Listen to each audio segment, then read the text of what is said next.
ఆత్మబంధువులందరికీ ఆత్మ ప్రణామములు.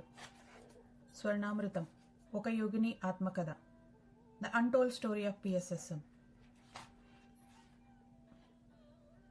చాప్టర్ 35, బుద్ధగయ నేపాల్ యాత్ర.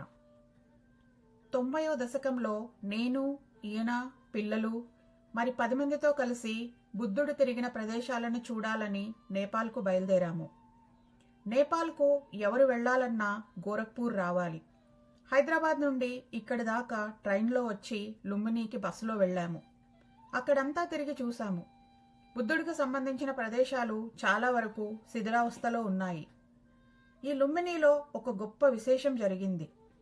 ఒక విదేశీయుడు మానస సరోవరం దర్శించుకొని వచ్చి లుంబినీలో టీ కొట్టులో కూర్చొని డబ్బాలో మాంసాహారం తింటున్నాడు. ఈయన టీ తాగుతూ సిగరెట్ కాలుస్తూ అతనితో మాటలు కలిపారు. మానస్ సరోవరం, కైలాస పర్వతం వెళ్ళి వచ్చానంటున్నావు, మరి మాంసాహారం తినడం సరి అయినదేనా అని అడిగారు. దానికతను, ఇది అందరూ తినేదే కదా, అంతా మామూలే కదా అని అన్నాడు.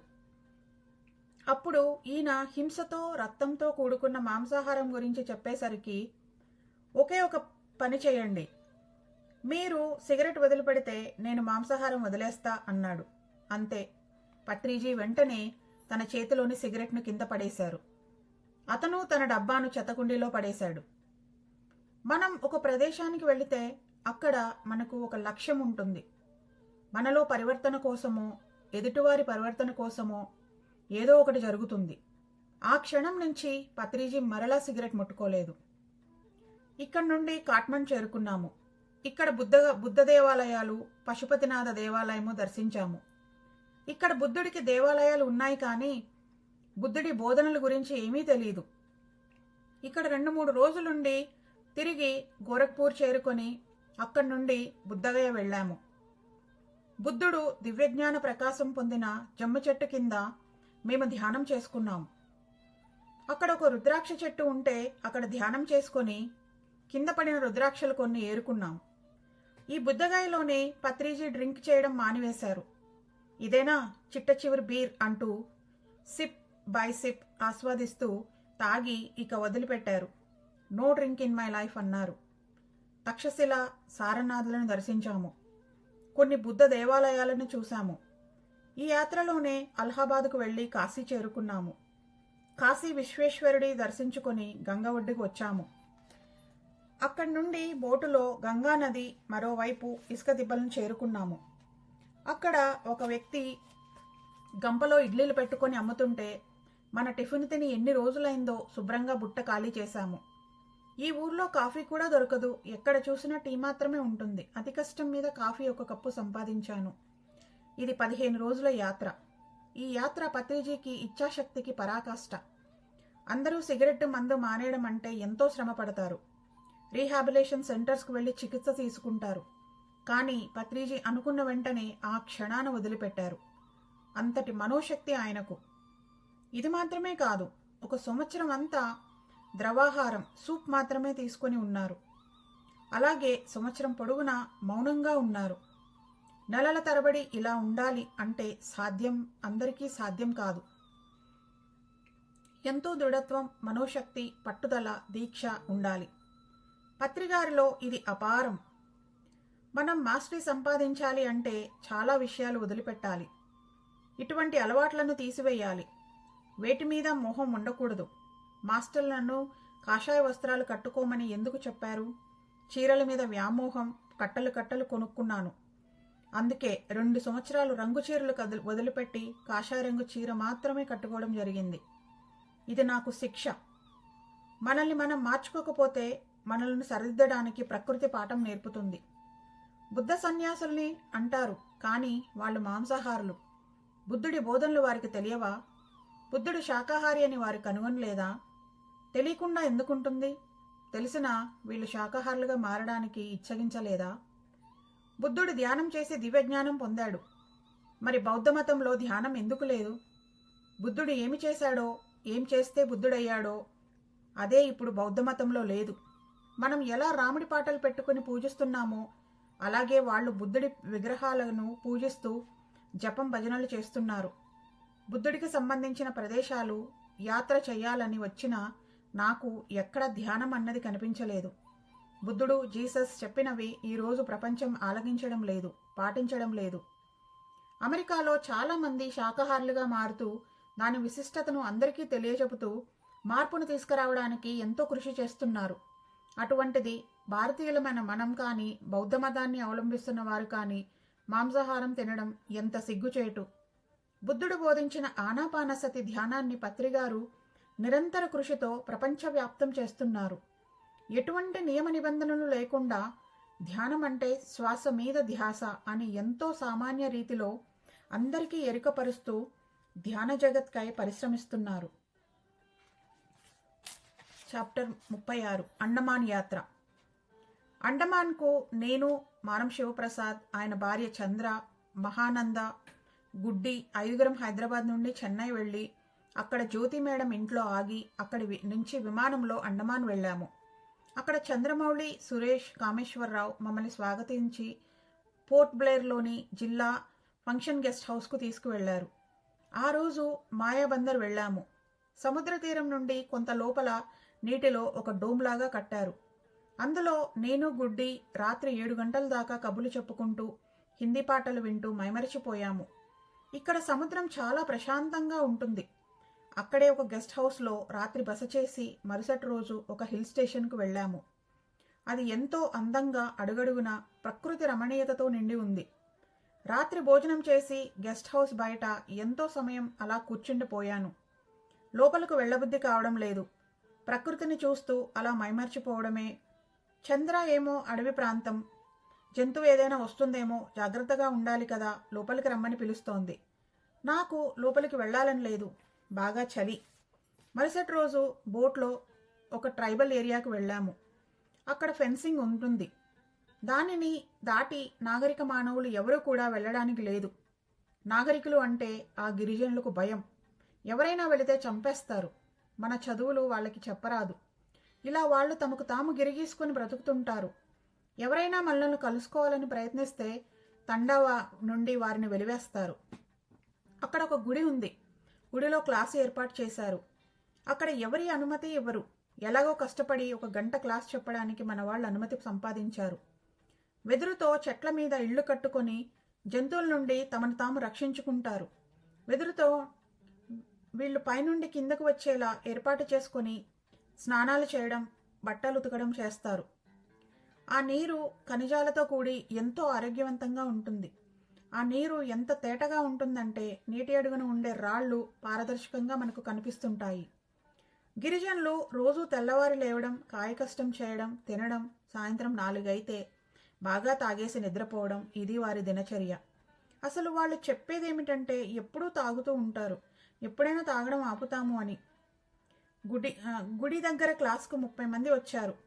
వారిలో ఆ గిరిజనులు కూడా కొంతమంది ఉన్నారు. మారం క్లాస్ చెప్తే నేను ధ్యానం చేయించాను.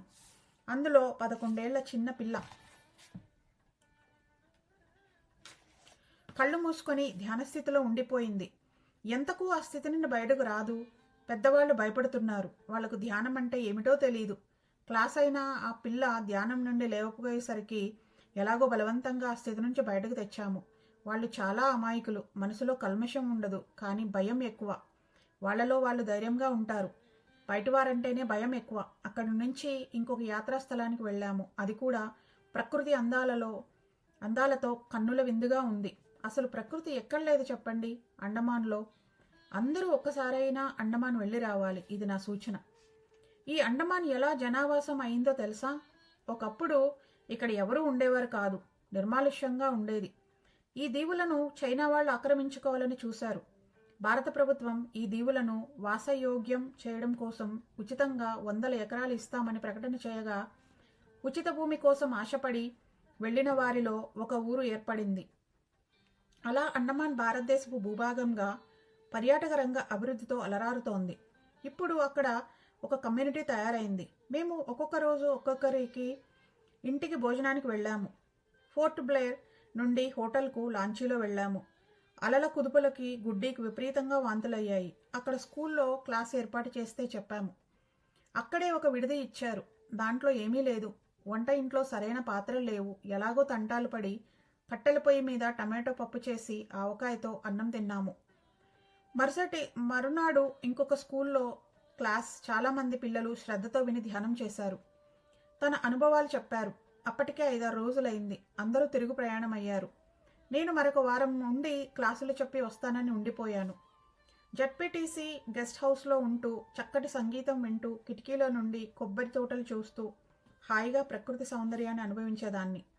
నాతో పాటు మున్సిపల్ చైర్మన్ ఒక ఆవిడ ఉన్నారు. కామేశ్వరరావుతో చెప్పి రోజుకు 2 క్లాసులు ఏర్పాటు చేసుకున్నారు. సంగీతం వింటూ పుస్తకం చదువుతూ ధ్యాన ప్రచారం చేస్తూ గడిపాను. ప్రకృతిలో గడుపుతూ ఉంటే మరలా ఇంటికి వెళ్లాలని అనిపించదు. అలాగే అండమాన్ జైలును సందర్శించాను. అక్కడ స్వాతంత్రం రాకమునుపు ఉన్ననాటి పరిస్థితులు, ఖైదీల గురించి ఉచిత ప్రదర్శన 20 నిమిషాలు చూపిస్తారు. ఆ జైలు ఇప్పుడు మూసేశారు. ఇక్కడ ఖైదీలు పారిపోయే ప్రయత్నం చేస్తే వారిని సముద్రంలో మొసళ్లకు వదలడం, చిత్రహింసలు పెట్టడం అన్నీ ఈ షోలో చూపించారు. జైలు గోడలు చాలా ఎత్తుగా ఉంటాయి. అక్కడి చిత్రహింసలు ఎంత ఘోరంగా ఉంటే ఖైదీలు అంత పెద్ద గోడ దూకి పారిపోయే ప్రయత్నం చేస్తారు.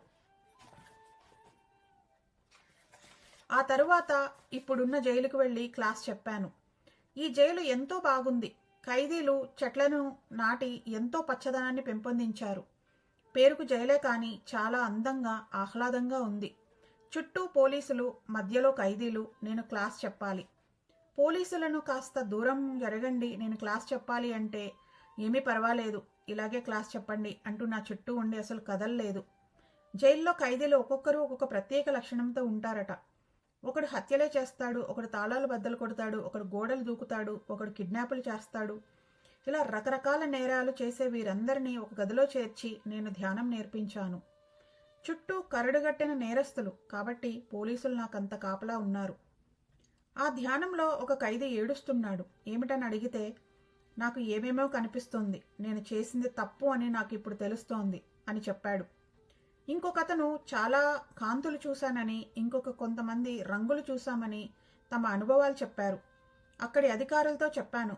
వారితో పని చేయించుకోవడం మాత్రమే కాదు, రోజు ధ్యానం చేయించమని. ఇలా జైలులో ఖైదీలకు క్లాస్ చెప్పడం నాకు చాలా గొప్పగా అనిపించింది. అండమాన్లో ఎక్కువ మంది హిందీ మాట్లాడతారు. విశాఖపట్నం, శ్రీకాకుళం నుండి వెళ్లిన మన తెలుగువారు కూడా అక్కడక్కడ ఉన్నారు. అండమాన్లో సురేష్ది బట్టల వ్యాపారం, చాలా పెద్ద కొట్టు. మౌలి టీచరు. వీళ్ళు ప్రతి ధ్యాన మహాచక్రానికి తప్పకుండా వస్తారు. ఇక్కడే ఒక విషయం తెలిసింది. ఆస్ట్రేలియా నుండి తాబేళ్లు నికోబార్ దీవులకు వచ్చి సముద్రపు ఒడ్డున మట్టిని తవ్వి 100 గుడ్లు పెట్టి తిరిగి ఆస్ట్రేలియాకు వెళ్ళిపోతాయి. ఈ తాబేళ్లు వచ్చినప్పుడు వాటి కాలికి ట్యాగ్ కట్టడం ద్వారా మనకు విషయం తెలుస్తుంది.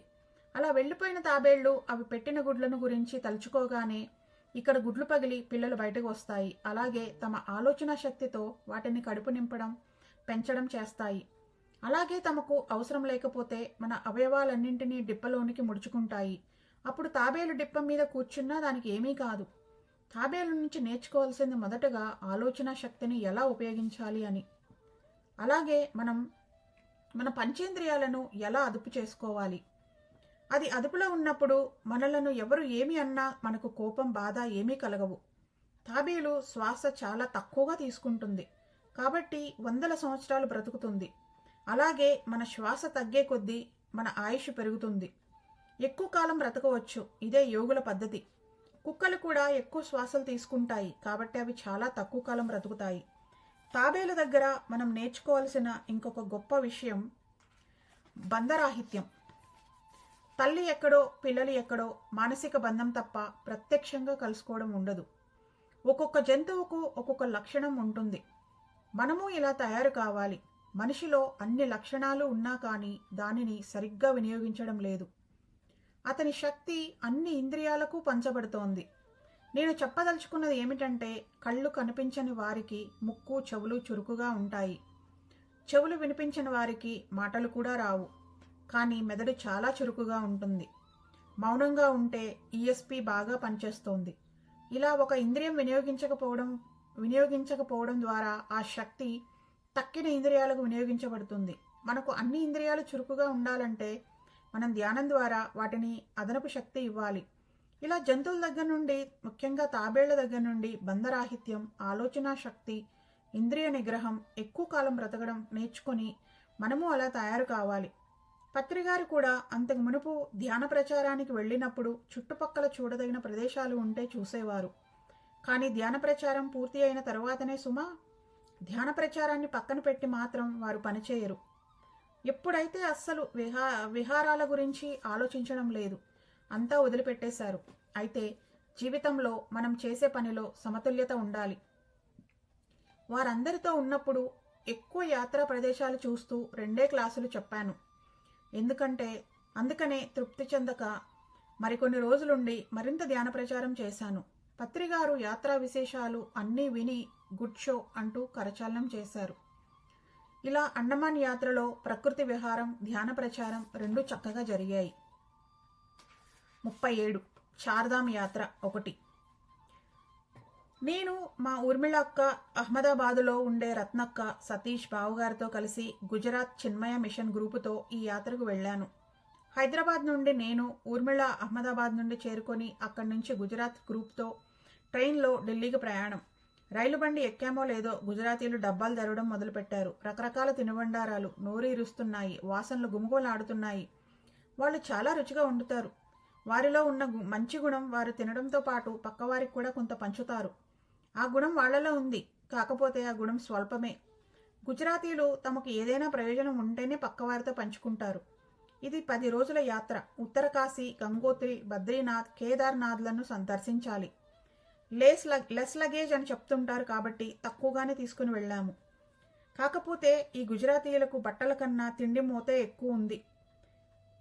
కానీ తినే కొద్దీ ఈ లగేజ్ తగ్గిపోతుందనుకోండి. దేవాలయాల సందర్శన కాబట్టి మితమైన బట్టలు, వాటిని ఉతికి తిరిగి వాడుకోవడం. ఢిల్లీ చేరుకున్నాక వసతి, భోజనాలు ఏర్పాట్లు చేశారు. అక్కడి నుండి బస్సులో ఉత్తరకాశీ చేరుకున్నాము. ఇక్కడ ఒక ఆశ్రమంలో బస. హిమాలయాలు అన్నది ఉత్తరకాశీ నుండే మొదలవుతుంది. గుజరాతీలు కొంత స్వార్థపరులు. వసతి దగ్గర కూడా ఇది మాది, ఇది మావాళ్ళు అంటూ మొత్తం ఆక్రమించుకుంటున్నారు. మొత్తం 200 మంది. వారి స్వార్థం మాకు అస్సలు నచ్చలేదు. ఉత్తరకాశీ ఆశ్రమంలో ఒక గదిలో ధ్యానం చేస్తూ కూర్చున్నాను. ధ్యానం నుండి లేచేసరికి ఆ గది తలుపులు వేసేశారు. మా అక్కలు వేరే చోట ఇంకో గదిలో ఉన్నారు. అక్కడ తలుపులు వేసేశారు. వారిని కలవడానికి లేదు. ఈ గదిలో ఉన్నవారు కనీసం పలకరించడం లేదు, పట్టించుకోవడం లేదు. తమకేమీ పట్టనట్టు మిన్నకుండిపోయారు. చేసేది లేక తలుపు తీసుకొని మెట్లు ఎక్కి డాబా మీదకు చేరుకున్నాను. ఆశ్రమంలో పనిచేసే ఆడవారు పడుకొని ఉన్నారు. నేను విషయం చెప్పేసరికి రండి అంటూ ఒక పరుపు రగ్గు ఇచ్చారు. ఆ గుజరాతీల కన్నా ఈ పనివాళ్లు నయం. చుట్టూ కొండలు, ఆకాశంలో నక్షత్రాలు, ప్రకృతి ఆహ్లాదకరంగా ఉంది. కొంతసేపు ధ్యానం చేసుకున్నాను. ఏమిటి ఇక్కడ కళ్ళు మూసుకొని ధ్యానం చేయడమేనా అనుకుని కళ్ళు తెరుచుకొని నక్షత్రాలు చూస్తూ రాత్రంతా అసలు రెప్పవేయలేదు. తెలియని చోటు అయినా వాళ్ళు దగ్గర లేకపోయినా భయపడకుండా అలా ధైర్యంగా ప్రకృతిని ఆస్వాదిస్తూ తెల్లవార్లు ఉండిపోయాను, మురిసిపోయాను. అలా చూస్తూ ఉంటే నక్షత్రాలు ఆకాశంలోనే కాదు, కొండల మీద, ఆ చుట్టూ అంతా ఉన్నట్లు అనిపించింది. అలా నక్షత్రాలను గమనించడం అంటే నాకు చిన్నప్పటి నుంచి ఇష్టం కదా. ఢిల్లీ నుండి ఉత్తరకాశీ వచ్చే లోపలే మధ్యలో హరిద్వార్లో ఆగాము. అక్కడ ఒక సత్రంలో మాకు గది ఇచ్చారు. కానీ మాకది నచ్చక బయట వేరే వసతి చూసుకున్నాము. మా బావగారు గుజరాతీయే అయినా సాటి గుజరాతీల పోకడ నచ్చక వేరే ఉండడం అన్నది ఇక్కడే మొదలైంది. ఇక ఉత్తరకాశీ నుంచి పూర్తిగా వేరుపడ్డాము. మేము విడిగా జీపు మాట్లాడుకుని గంగోత్రికి బయలుదేరాము. గంగోత్రికి వెళ్లేదారిలో కొండ చర్యలు విరిగిపడి ప్రయాణం ఆపేశారు. మా అక్కలు ఇలా అయిందేమిటి, ఇంకా కొంతసేపు ఇక్కడ వేచి ఉండాలి అని అనుకుంటున్నారు.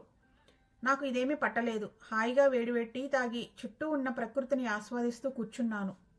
అలా కిలోమీటర్ దూరం నడుచుకుంటూ వెళ్ళాను. మధ్య మధ్యలో చిన్న చిన్న నీటిపాయలు కాళ్ళు తడుపుకుంటూ ఆ చల్లటి నీళ్లకు కాళ్ళు జివ్వుమన్నాయి. చల్లదనం నాకు ఎంతో ఇష్టం. అలా గంగోత్రికి చేరుకున్నాము. గంగోత్రి మహా అద్భుతమైన ప్రదేశం. ఈ సృష్టికి మనం అచ్చెరు అందాలి.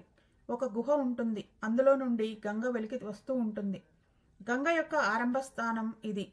నీరు ధవళవర్ణంలో స్పష్టంగా స్వచ్ఛతతో ఉంటుంది. నీరు ముట్టుకుంటే శరీరం గడ్డకట్టుకుపోయేంత చల్లగా ఉంది. కొంతమంది గంగలో స్నానం చేస్తే పాపాలు పోతాయని అంతటి చల్లటి నీళ్లలో కూడా భక్తి భావాలతో స్నానం చేస్తున్నారు. మేము తల మీద కాస్త నీళ్లు చిలకరించుకున్నాము అంతే.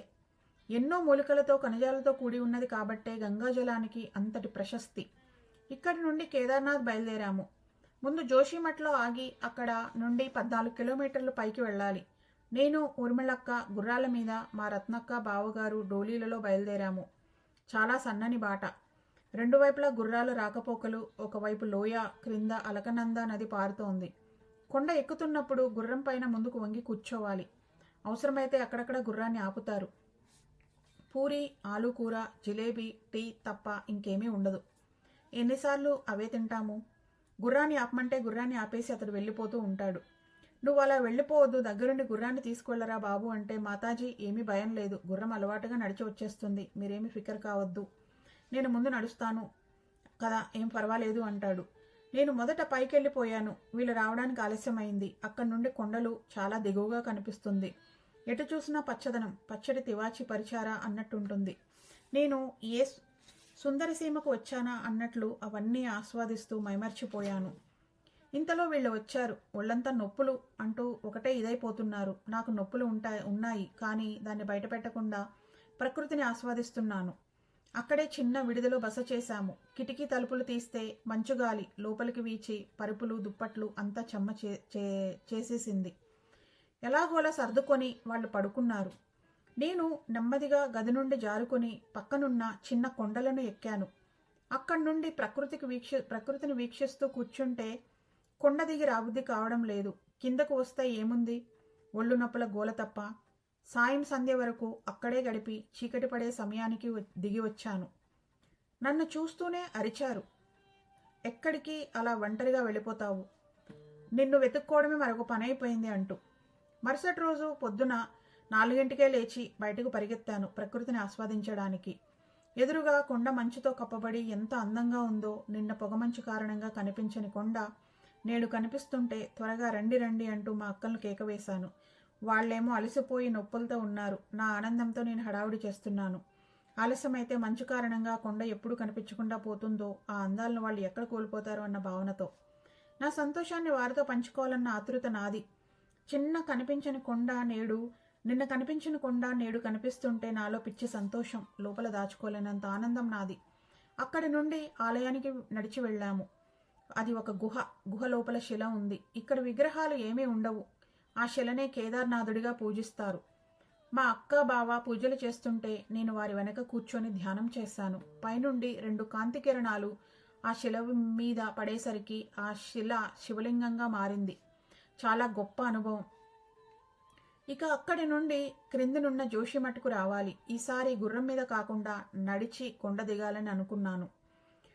వాళ్ళిద్దరూ డోలీలలో వెళ్లారు. నేను, ఊర్మిళక్క నడిచి కొండ దిగుతున్నాము. ఎవరికీ వారి ప్రయాణం తప్ప ఒకరితో ఒకరు అన్నట్లు ఉండదు. ముందు వెనకాలు ఉంటాయి. అలా ఒంటరిగా నడుస్తున్నప్పుడు నాకు అనిపించింది, ఇదే మా ఆయనతో మన ధ్యానులతో వచ్చి ఉంటే ఇలా ఒంటరిగా దిగే పరిస్థితి కలిగేదా? నాతో పాటు నన్ను చూసుకోవడానికి ఎవరో ఒకరు ఉంటారు.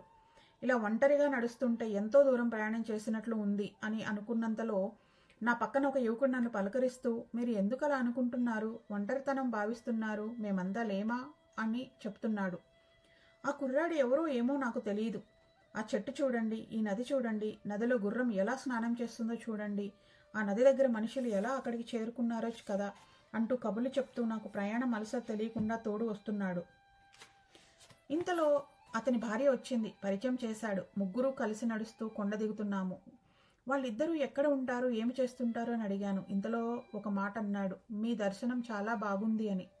అప్పుడు నాకు బుర్రలో వెలిగింది, నా ధ్యాన అనుభవం ఇతడికి ఎలా తెలిసింది అని. వెంటనే తలతిప్పి చూసేసరికి ఆ ఇద్దరూ కనపడలేదు, మాయమైపోయారు. వాళ్ళెవరో కాదు, సాక్షాత్తు ఆది దంపతులైన పార్వతీ పరమేశ్వరులే. వాళ్ళిద్దరూ నా వెంట ఉన్నంత వరకు వారెవరూ నాకు అంతపట్టలేదు. తీరా తెలుసుకున్న తర్వాత వారు లేరు. ఇదే మాయ అంటే.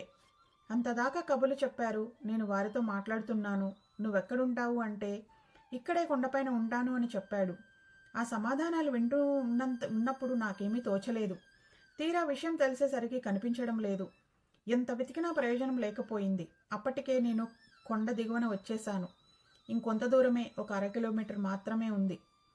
నాకే మాత్రం అలసట కలగనీయకుండా అంత దూరం కబుర్లు చెబుతూ తీసుకువచ్చాడన్నమాట. ఇది ఎంతో అద్భుతమైన అనుభవం, నాకెప్పటి మధ్యలో గుర్తుండిపోయే అనుభవం. ఉత్తర కాశీ నుండి మొదలయ్యే హిమాలయాలను దేవభూమి అంటారు. అందుకే ఇటువంటి మహత్తరమైన అనుభవం కలిగిందేమో. నాకింత జ్ఞాపక శక్తి ఉందని నాకే తెలీదు. పైగా నాకు జ్ఞాపక శక్తి లేదని ఈయన అంటూ ఉంటారు. మరి ఇప్పుడు ఏ విషయం తీసుకున్నా పొల్లుపోకుండా వివరించి మరీ చెప్పగలుగుతున్నాను. అంటే కావలసినప్పుడు చెప్పవలసిన వాటి మీద దృష్టి పెడితే అలా లోపల నుంచి బయటకు వస్తుంది. అనవసరంగా అన్నిటి మీద దృష్టి పెట్టి బుర్రను పాడు చేసుకోవడం కన్నా ఇలా అవసరమైనప్పుడు వాటి మీద దృష్టి పెట్టి వెలికి తెచ్చుకుంటే చాలు. గుర్తుపెట్టుకోవడం అనేది లోపల పొరలలో ఉంటుంది. ఇలా అవసరమైనప్పుడు మాత్రమే సుప్త చేతన మానసంలో ఉన్న దానికి తట్టి లేపాలి. మన జ్ఞాపకంలో కావలసిన వాటిని ఉంచుకోవడం, అక్కడ లేదన్న దానిని తుడిచిపెట్టడం, దేనికి ప్రాముఖ్యత ఇవ్వాలో తెలుసుకోవాలి. ఇది నాకు తెలుసు కాబట్టే స్వర్ణామృతం కొరకు ఈ యాత్ర విశేషాలను మీకు తాజాగా అందించగలిగాను. 38 చార్ధామ్ యాత్ర 2. హిమాలయ యాత్రలు కొంత సాహసోపేతమైనవి. సౌకర్యాలలేమి అయినా ఇటువంటి యాత్రలు చేయాలి. ఇవి శక్తి క్షేత్రాలు. వీటిని దర్శించాలి, అనుభవించాలి. ఎంతో ప్రకృతి రమణీయత, వాటిని ఆస్వాదించాలి. కేదార్నాథ్ నుండి బద్రీనాథ్ ప్రయాణం. మధ్యలో ఒక చోట బస చేశాము. చెక్కతో చేసిన ఇల్లు, పక్కనే గంగానది. చాలా బాగుంది. వారు అందించిన పుల్కాలు కూర తిని నేను, మా అక్కలు చిన్నప్పుడు మా అమ్మ నేర్పించిన భక్తి గీతాలు పాడుకొని పడుకున్నాము. తెల్లవారుజామున లేచి చూసేసరికి గంగానది కనపడలేదు. పొగమంచు నది మీద కమ్ముకొని ఉంది. మెల్లగా ఆ రాళ్ల మీద నడిచి గంగానది గట్టుకు చేరుకున్నాను. చిన్నగా పొగమంచు కదిలి వెళ్ళిపోయింది. గంగమ్మ కనిపించింది. అక్కడే చాలాసేపు గంగలో కాళ్ళు పెట్టుకుని ధ్యానం చేసుకున్నాను. గంగకు అవతల అడవి, పెద్ద పెద్ద చెట్లు. ధ్యానం చేస్తుంటే శరీరం చాలా తేలికయింది. ధ్యానం చేస్తున్నప్పుడు గంగమ్మను నాలో ఏమైనా రుగ్మతలు ఉన్నా, బ్యాడ్ ఎలిమెంట్స్ ఉన్నా అన్నిటినీ తీసివేయి, నన్ను శుభ్రం చెయ్యి, స్వచ్ఛపరచు, నా దగ్గర అక్కర్లేని ఉంటే తీసేయి అని కోరుకున్నాను. గంగానది పరవళ్ళు, పక్షుల కిలకిల రావాలు, ఉషోదయ ప్రకృతి అందాలు, మా విడిది పక్కనే గంగానది ఉండడం నాకు చాలా చాలా ఆనందం కలిగించింది. ధ్యానం తరువాత గంగ వెంబడి కొంతసేపు నడిచాను. ఇక్కడే టిఫిన్ భోజనం చేసిన తర్వాత బద్రీనాథ్ ఆలయం చేరుకున్నాము. ఇక్కడ ఆలయానికి నేరుగా బండిలో వెళ్ళిపోవచ్చు. ఎటువంటి నడక, శ్రమ ఉండదు. ఇక్కడే రూమ్ తీసుకుని స్నానాలు చేసి దర్శనానికి వెళ్ళాము. దర్శనం చేసుకున్న తర్వాత వేడి నీటి బుగ్గలను దర్శించాము. మేము కర్నూలులో ఉన్నప్పుడు మా ఇంటికి టాటంబరి బాబా వచ్చారు. ఆయన తన నివాసం బద్రీనాథ్ అని చెప్పారు. ఆ విషయం గుర్తుకు వచ్చి విచారిస్తే బాబా ఉన్న చోటు తెలిసింది. మా అక్క బావలను తీసుకుని వెళ్ళాను. ఆయన ఒక గుహలో ఉంటారు. మేము వెళ్లేసరికి ఆయన వేడివేడి చపాతీలు చేసుకుంటున్నారు. ఆయనతో మాట్లాడుతున్నప్పుడు ఆశారాం బాబాను బాగా నిందించారు. ఆ బాబా గుజరాతీయులకు ప్రేమైన వ్యక్తి. మా అక్క వాళ్ళు కూడా ఆ బాబా భక్తులే కనుక కోపంతో లేచి వెళ్ళిపోయారు. నేను ఈ మాటలేవి పట్టించుకోకుండా అక్కడే కూర్చుని ఉన్నాను. ఈయనను మన దగ్గర గోనెపట్టా బాబా అని అంటారు. ఆయన, మీరు ఎక్కడో లాడ్జిలో ఉండడం ఎందుకు? ఇక్కడ ఈ గుహలో నా దగ్గరే ఉండండి, మీకు కావలసిన ఏర్పాట్లు నేను చేస్తాను అని చెప్పారు. కానీ మా బావగారు ఒప్పుకోలేదు. మమ్మల్ని మరుసటి రోజు కూడా రమ్మన్నారు. సరేనని తెలవ తీసుకుని వచ్చేశాను. ఈ బాబా ఎక్కువగా ధ్యానం చేస్తారు. ఈ బాబాకు ఒక గురువు ఉన్నారు. ఆ గురువే మన అనంతపురం సంపత్ గారికి కూడా గురువు. ఈయన తన గురువు ప్రతిమను ఇంట్లో ఉంచుకున్నారు కూడా. నేను చూశాను. ఆ గురువు గారి పేరు తలుచుకుంటే సంపత్ గారు ఏది కోరుకున్నా అది జరిగిపోతుందట. ఆ గురువు ఏమి చెప్పినా అది ఖచ్చితంగా అమలవుతుందట. అంత గురి వారికి ఆ బాబా మీద. ఈ టాటంబరి బాబాను మొదట చందర్ నాకు కర్నూలులో పరిచయం చేశాడు. అప్పట్లో ఎంతోమంది బాబాలను కలిశాను. శేఖర శర్మ, నాంపల్లి బాబా దగ్గరకు తీసుకుని వెళ్ళాడు. కాసిరెడ్డి నాయన్తో నాకెంతో అనుబంధం ఉంది. కానీ ఈ బాబాను కలుసుకున్నప్పుడు ఏడుపు తన్నుకు వచ్చింది. లోపల ఉన్న భయమో, దిగులో, ఏ ఉద్వేగమో ఏమో కన్నీళ్ల రూపంలో జాలువారింది. ఎవరి దగ్గర ఎప్పుడూ అలా ఏడవలేదు. ఈ బాబా దగ్గర ఇలా జరిగింది. ఇలా ఏడ్చి ఏడ్చి ఇప్పుడు కన్నీళ్లు రావడం లేదు. ఇక్కడ ఈ బద్రీనాథ్లో ఆయన నన్ను గుర్తుపట్టారు. ఈ పావన క్షేత్రంలో వీరి దర్శనం ఎంతో ముదావహం. మరుసటి రోజు బాబా రమ్మన్నా మా బావగారు వెళ్ళడానికి ఒప్పుకోలేదు. మా బావగారికి చాలా కోపం ఎక్కువ. యాత్రా సమయంలో మాట మీరి కోపాలు తాపాలతో మనసు పాడు చేసుకోవడం నాకు ఇష్టం లేదు. కాబట్టి వెళ్ళలేకపోయాను.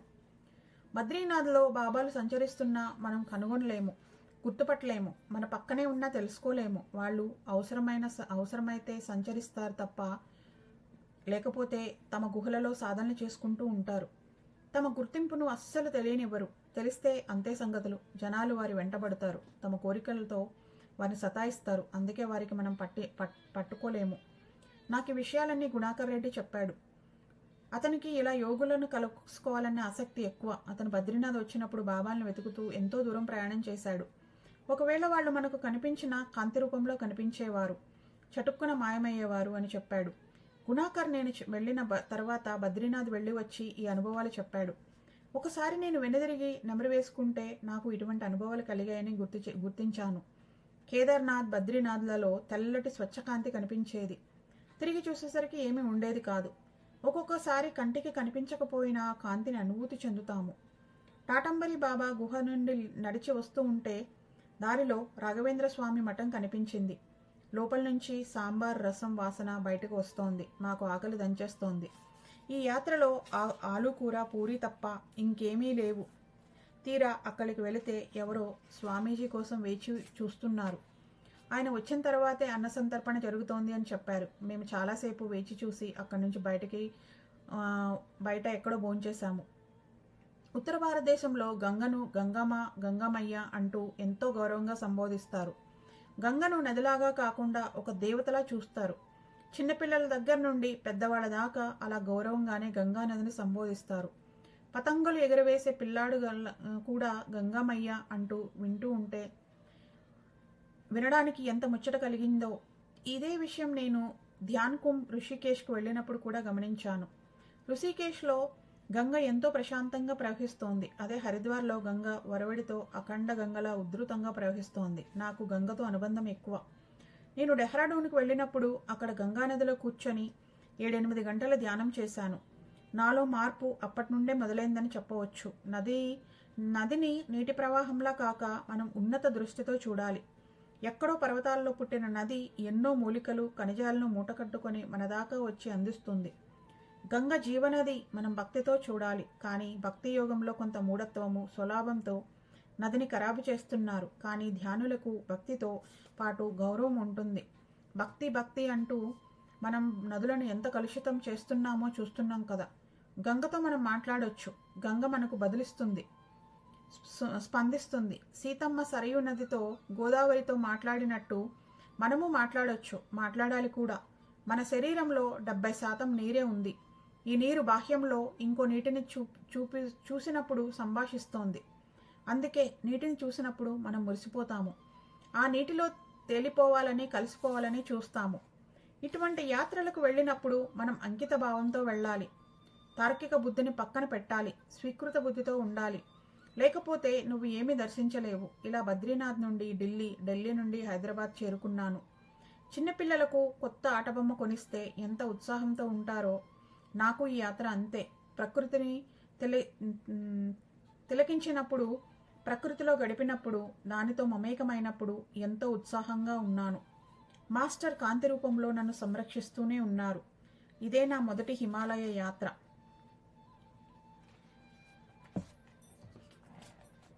ఓకే ఫ్రెండ్స్, మిగిలినవి నెక్స్ట్ సెషన్లో విందాం. Thank you all for listening. Please do like, comment, share. So ఈ వీడియో చాలామందికి రీచ్ అవుతుంది. Thank you all for listening.